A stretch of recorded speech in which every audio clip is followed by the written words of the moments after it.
Písalo, suéltalo.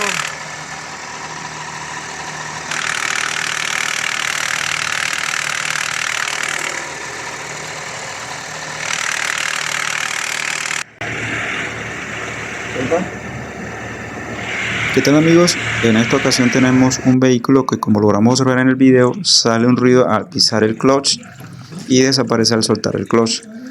Comenzamos a validar el estado del aceite y este no salió con escarchas o limadoras de metal, por lo cual también es necesario desmontar la caja y validar otros componentes. Como logramos escuchar, este ruido no es el causante de la falla, pero tampoco es algo anormal. En el rodillo bomba también realizamos este movimiento y se escucha un pequeño ruido que no se nota en el video, pero también por descarte es mejor reemplazar. Aquí si notamos algo que es evidente, este campaneo no es normal. La volanta bimasa, que es esta que tenemos aquí, vemos este sí es normal, este movimiento, pero este no.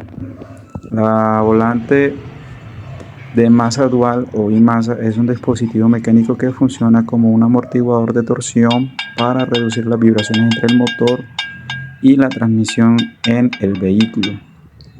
Este tiene varias funciones.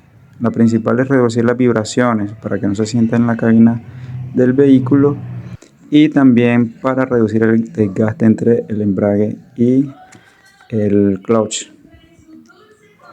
Aquí, como logramos observar, tenemos un volante de bimasa en buenas condiciones. Tratamos de reproducir el ruido como el anterior, pero este no lo tiene. Así que vamos a reemplazar el conjunto de clutch de paso para corregir esta falla. Aquí estamos con el vehículo encendido, ya se ha instalado el embrague, la prensa y la volanta, y como logramos observar, el ruido ha desaparecido. Aquí están los componentes que hemos cambiado. Ahí está la volanta, que es la que tenía el problema. Esta fue la que reemplazamos, y el conjunto de clutch. Ahí está la rodillo bombas, y de esta manera hemos logrado corregir la falla. Si este video fue de ayuda para ti, no olvides suscribirte a mi canal y darle like.